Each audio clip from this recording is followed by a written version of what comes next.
So part one of our workshop is animal ethics. And we'll start by me asking you, what is sentience? So if you could just annotate on the screen and type what you think sentience is, or what you know sentience to be, just like the definition of the word, or if you don't want to associate with a definition, you can write what you think of.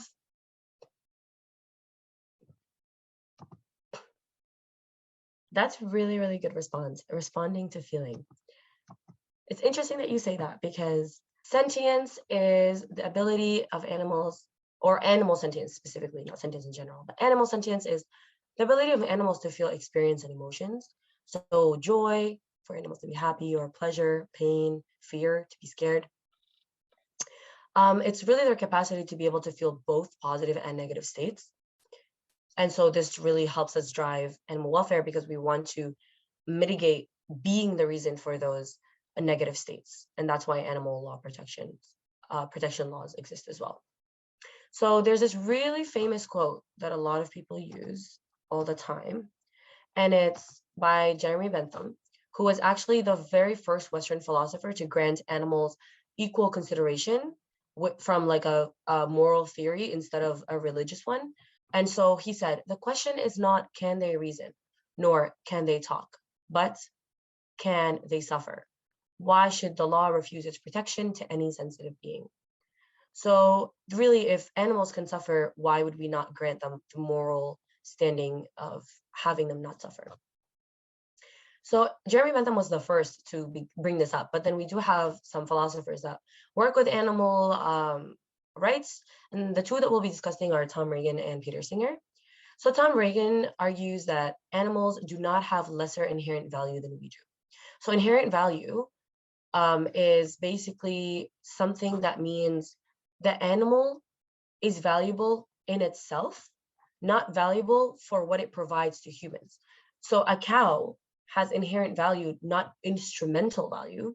And this means that it's not just valuable because it can give humans milk, but it's valuable because it has a life of its own, and it is its own being, and that's why it has inherent value.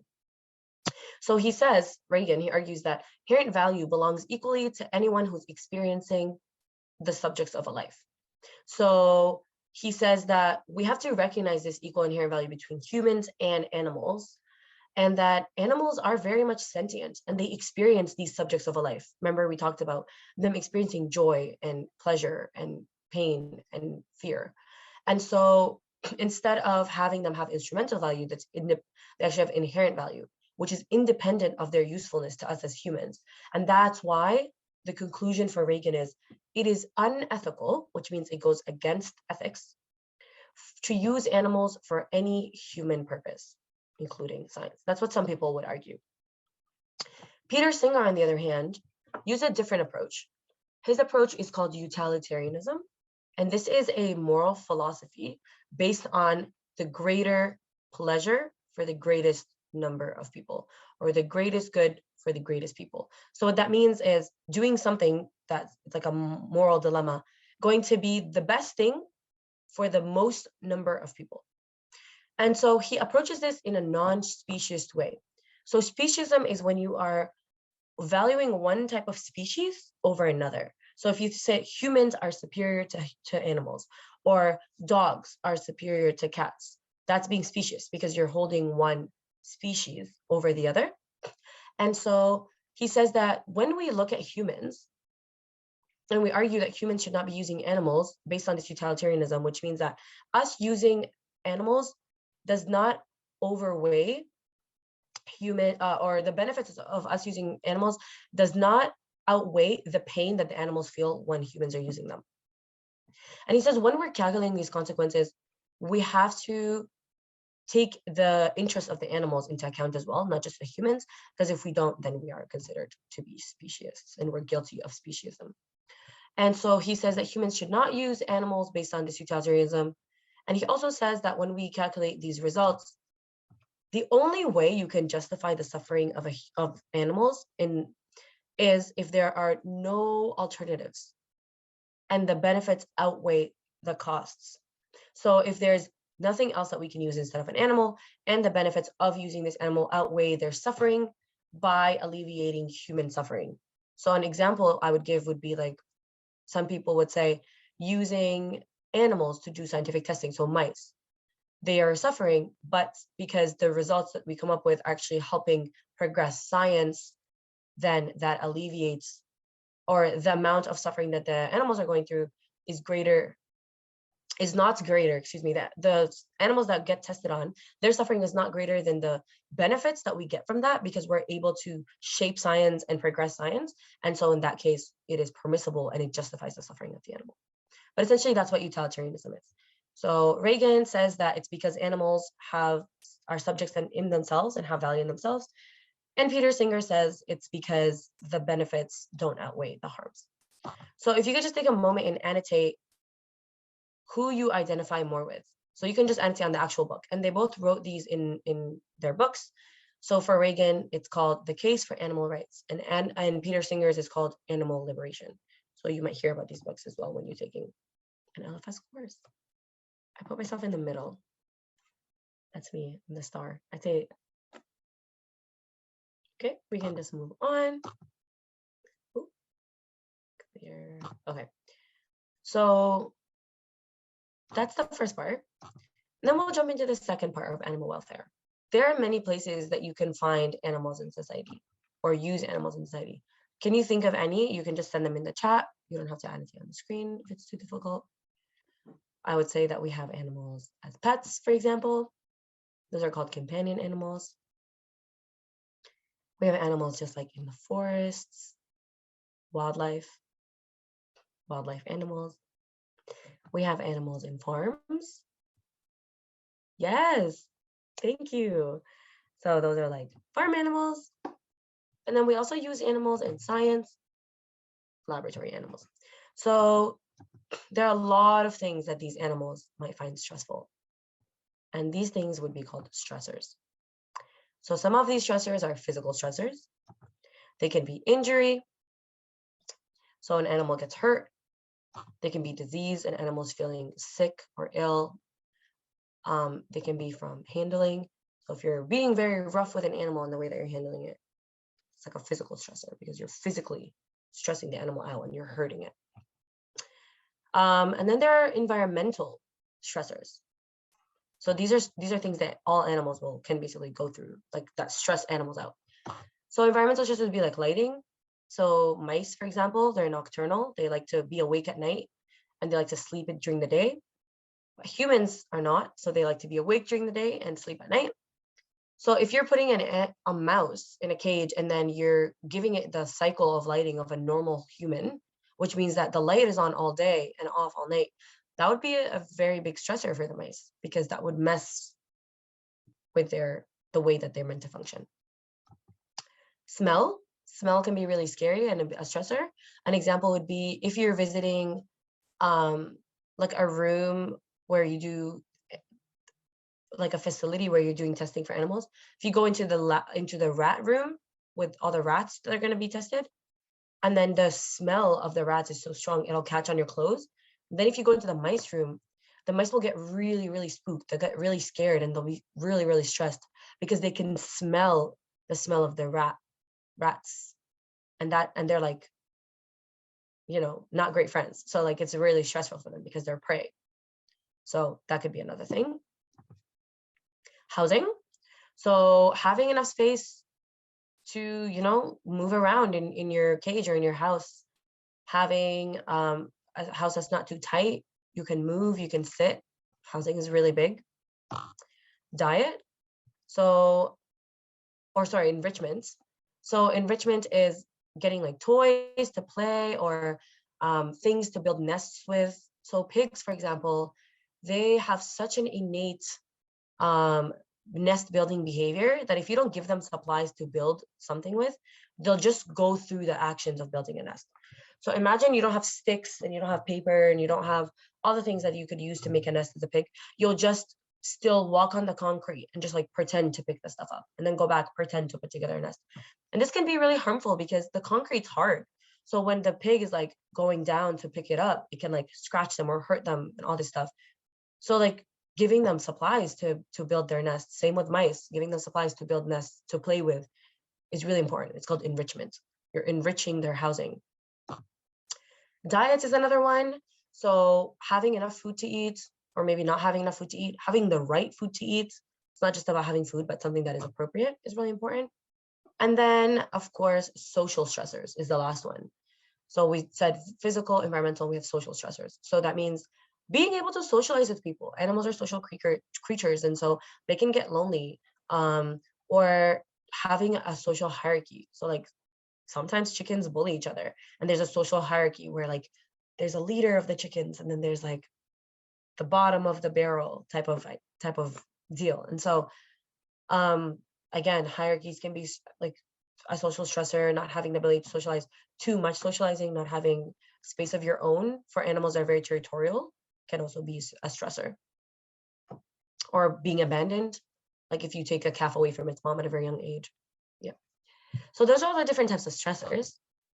Today, we're only going to be discussing two main type of animals. So we mentioned there's like companion animals and wildlife and all of that fun stuff. We're just going to be focusing on farm animals, and we're going to be focusing on animals in science, or laboratory animals. So for farm animals, the welfare in Canada, there's a codes of practice. So we have the National Farm Animal Care Council, or the NFACC, and they make codes of practice for the care and handling of farm animals. This is just one example of one of them. And so these codes of practices are actually nationally developed guidelines for the care and handling of animals, and they serve as our national understanding of care requirements and recommended practices. So these are specifically for farm animals because it's the National Farm Animal Care Council. So all the guidelines are for handling farm animals and for caring for farm animals. And they develop them through a code development committee and that work along with a scientific committee. And they work together and develop a science and consensus-based code, because it's not enough to just say, look at the science, because farmers, need to consider economics and need to make money. It's like their way of living and providing for their family. So it's important to bring those two together, and that's where we see the interdisciplinary play. And the result is a code that is scientifically informed, of course, it has to consider science. It is practical. It reflects social or societal expectations for responsible farm animal care. So sometimes they even ask the public, what do you want to see? Like, because the consumer holds so much power. If a lot of people didn't want to drink milk, for example, the demand would go down. So you need to make sure you're also worrying about supply and demand. So they, of course, will ask the consumers, what is it that they want to see in terms of farm animal care? And these code practices are intended to promote sound management and welfare practices by giving recommendations, and they give requirements for housing, for care, transportation, so on and so forth. And I actually provide an example of one that we'll go into together. But essentially these codes, they serve as educational tools and reference materials for these regulations. And they're the foundation for animal care assessment programs. So when an animal care assessment program wants to come up with rules on whether or not this farm is following or adhering to animal welfare, they will use these codes of practice. So here are two examples. This is one for the care and handling of hatching egg breeders, chickens, and turkeys. So eggs, breeders, chickens, turkeys. And then the other one is the care and handling of dairy cattle. But there are obviously many options because these are not the only things that get farmed. So there's beef cattle, bison, equine, farm deer, farm fox, farm mink, goats, pigs, hens, rabbits, sheep, veal. And so this is what it would look like on the inside. This is just an example of one. It would have hatcheries, how to manage that, how to really have emergency preparedness. And then this is for the hatching and the breeders, chickens, turkeys. This is it. So then it would also look at housing and environment. What's the most appropriate housing? How much should you be feeding them? What are ways to have environmental management? So that means air quality. Air quality is really important, especially in chickens where there's a lot of ammonia because they poop a lot. And so you need to make sure the levels in the air don't exceed a certain amount, otherwise it's harmful to the chickens. Or temperature. Again, like you don't want your animals to be too hot or too cold. You don't want them to have heat stress or hyperthermia. Hyperthermia is when you're too hot. Hypothermia, cold. Lighting, we talked about these things. Food and water, flock health management. So really how to make sure that they stay healthy, having no pests, husbandry practices.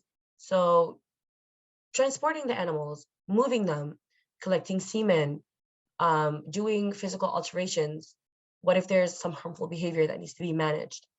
And then transportation, because animals do need to be transported, of course.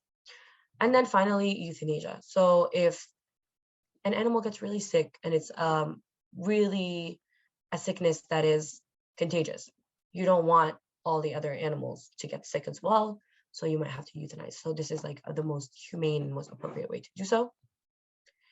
So really it's very, as you can see, thorough. And so it's important that we have these in place so we can understand and have a universal idea of how we should be treating farm animals and what is considered to be animal friendly and welfare friendly. The next part is animals in science. So that means laboratory animals. These are animals that we do scientific testing on them, whether it's for biomedical reasons, for surgery. So sometimes animals, you want to see the healing process of a specific scab or scar in a specific place. So you'll practice doing surgery. Whether it's testing drugs, testing creams, cosmetics, so on and so forth. There's a rule that we try and have here, and it's called the 3 R's. 3 R's: replacement, reduction, and refinement. And this is a way that we can make sure that we're not using animals that we don't need to without any reason. So replacement is avoiding the sentient animals, usually vertebrates, where an alternative method can be used.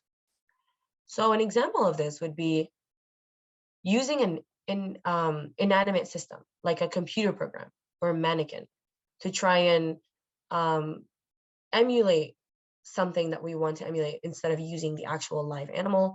So an example would be, we have a lot of toxicity tests that can be done online.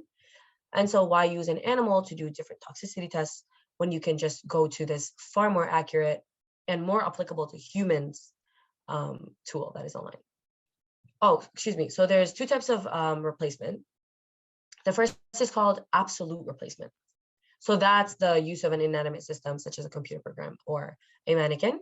And the second is called relative replacement. So absolute replacement means you're not using an animal at all, doesn't matter. And then the second one is a relative replacement, which means you're trying to use what is considered to be a less sentient animal.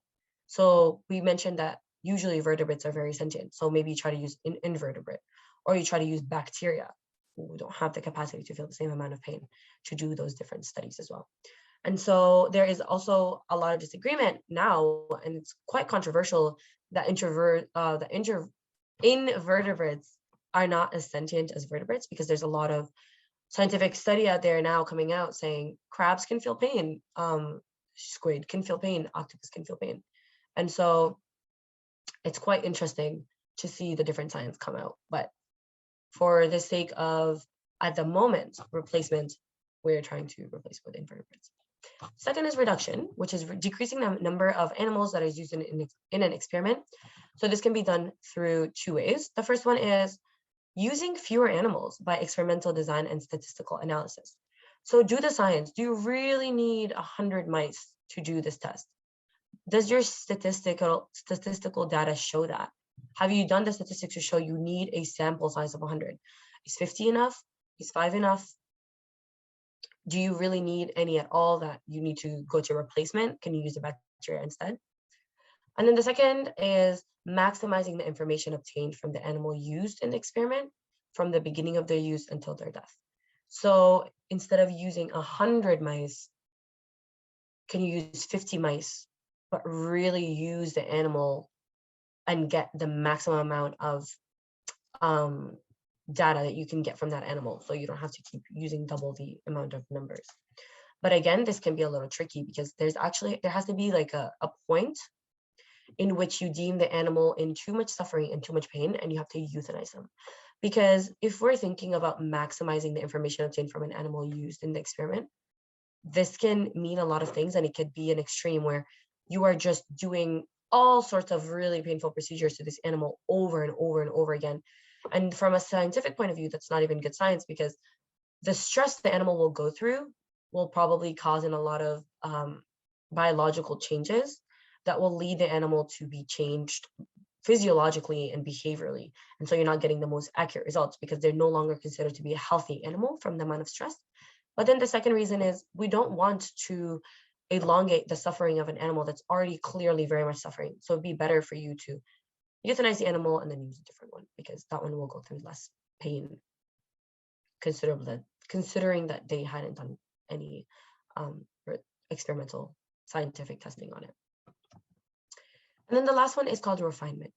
So refinement is the modification of experiment procedures to ensure the reduction of pain, distress, and suffering that the animal faced in the experiment. So this means that, do you really need to probe your animal in the abdomen with a stick? Or is that just like unnecessary distress for the animal?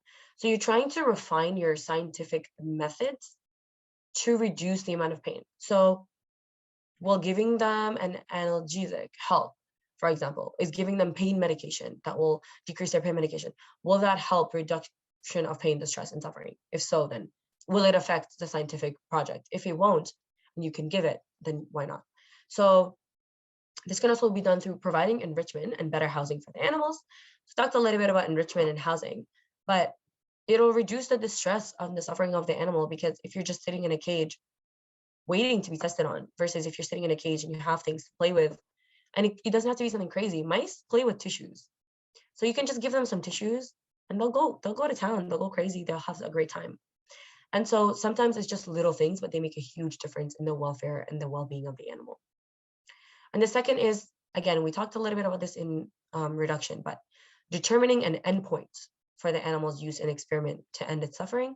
So again, an endpoint is when you say, that's it, we're putting our foot down, this is the endpoint, which is the end of using this animal for experiment, because it is too painful, too distressful, and causes too much suffering. So usually it's euthanized, sometimes it's like donated.